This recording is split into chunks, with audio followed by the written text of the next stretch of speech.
নমস্কার বন্ধুরা, taro healing with শ্রীময়ীতে তোমাদের সকলকে স্বাগত জানাচ্ছি। আজকে যে রিডিংটা তোমাদের কাছে নিয়ে এসেছি সেটা হলো তোমার পার্সন কি তোমার সাথে কন্ট্যাক্ট করবে। তাহলে প্রথমে আমি কার্ডগুলোকে ভালো করে সাফেলিং করে নিচ্ছি।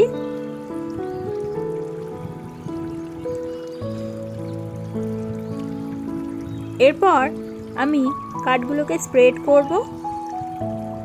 তারপর আমি তার থেকে 3টে কার্ড তুলে নেব, 1 নম্বর, 2 নম্বর আর 3 নম্বর।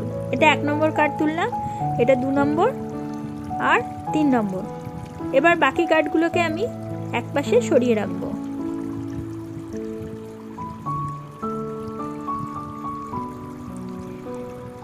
মাঝখানেরটা হচ্ছে 1 নম্বর, বাদিকেরটা 2 নম্বর, ডান দিকেরটা হচ্ছে 3 নম্বর। এবার তোমরা মনে মনে প্রশ্নটা ভাবো আর যে কার্ডটা সিলেক্ট করবে তার বেসিসে উত্তরটা পাবে।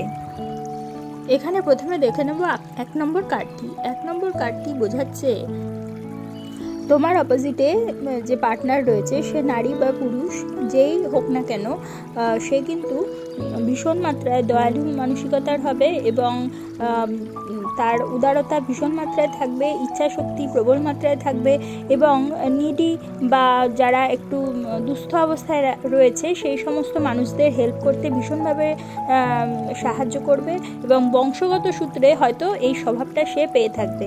এবং এই যে রিডিংটা তোমার পার্সন কি তোমার সাথে কন্ট্যাক্ট করবে, এটার উত্তর কিন্তু ইয়েস, কারণ এটা পজিটিভ কার্ড।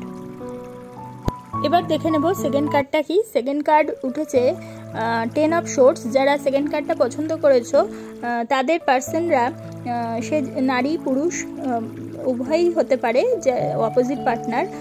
সেক্ষেত্রে সেই ব্যক্তিটি খুবই দুঃখী মানসিকতার, জীবনে তার অনেক খারাপ কিছু ঘটে গেছে, অনেকে একে ঠকিয়েছে, হয়তো সে অসুস্থ বর্তমানে অথবা সে ডিপ্রেসড হয়ে আছে কোনো কারণে, কোনো পেইনফুল কন্ডিশনেও থাকতে পারে, কোনো অসুবিধায় থাকতে পারে, এমনকি হসপিটালাইজেশনও শরীর খারাপের জন্য হতে পারে। এই কার্ডটির মাধ্যমে আমরা এগুলো কিন্তু বুঝতে পারি। এবং হয়তো স্পাইন রিলেটেড কোনো প্রবলেম রয়েছে, অ্যাক্সিডেন্টাল কোনো ব্যাপারও হতে পারে, লাইফের এন্ডিং অবস্থায়ও কিন্তু সে থাকতে পারে। এর মানসিক অবস্থা কিন্তু এমনই অবস্থায় গিয়ে ঠেকেছে যে কোনো কিছুই কিন্তু তার হাতে নেই, সব কিছু তার হাতের বাইরে বেরিয়ে গেছে এবং সে ভীষণ মাত্রায় একটা দুঃখী মানসিকতা নিয়ে রয়েছে। এটি সম্পূর্ণ মাত্রায় একটি নেগেটিভ কার্ড। সে কারণে এটার উত্তর হচ্ছে, যারা সেকেন্ড কার্ডটা সিলেক্ট করেছো তাদের উত্তর হচ্ছে না, অর্থাৎ তোমার পার্সন তোমার সাথে কন্ট্যাক্ট কিন্তু করবে না। থার্ড কার্ডটা যারা সিলেক্ট করেছো তার নাম হচ্ছে কুইন অফ সোর্ডস এবং এটা বোঝাচ্ছে তোমার যে পার্টনার সে কিন্তু কনফিউজড নয় কোনো বিষয়ে, ফিউচার নিয়ে সে সর্বদা চিন্তিত।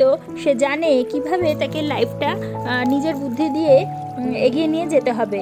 তার মধ্যে অথরিটেটিভ একটা মেন্টালিটি থাকবে, সে যা ঠিক করবে তাই কিন্তু করবে। তার মধ্যে একটা পিওর ব্যাপার থাকবে, পবিত্রতা থাকবে। সে একটুখানি অহংকারী মানসিকতারও হতে পারে, কিন্তু সে একেবারেই ফ্লেক্সিবল নয়।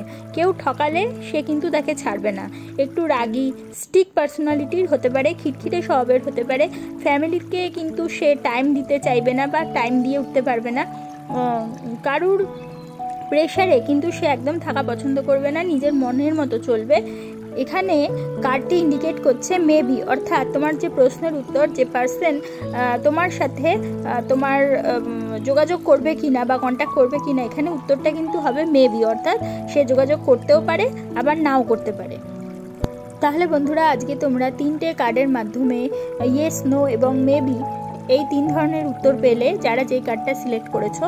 যদি তোমাদের আমার এই ভিডিওটা ভালো লাগে তাহলে অবশ্যই একটা লাইক করে দিও, তোমাদের পরিচিতদের মধ্যে শেয়ার করে তাদের জানার সুযোগ করে দিও এবং যারা এখনও পর্যন্ত আমার চ্যানেলটা সাবস্ক্রাইব করোনি অবশ্যই সাবস্ক্রাইব করে দিও এবং পাশে থাকা বেল আইকনটি প্রেস করতে কিন্তু ভুলো না। তাহলে প্রত্যেকে ভালো থেকো, প্রত্যেককে ভালো রেখো। পরবর্তী ভিডিওতে আবার চলে আসবো, ততক্ষণের জন্য সকলকে ধন্যবাদ, নমস্কার।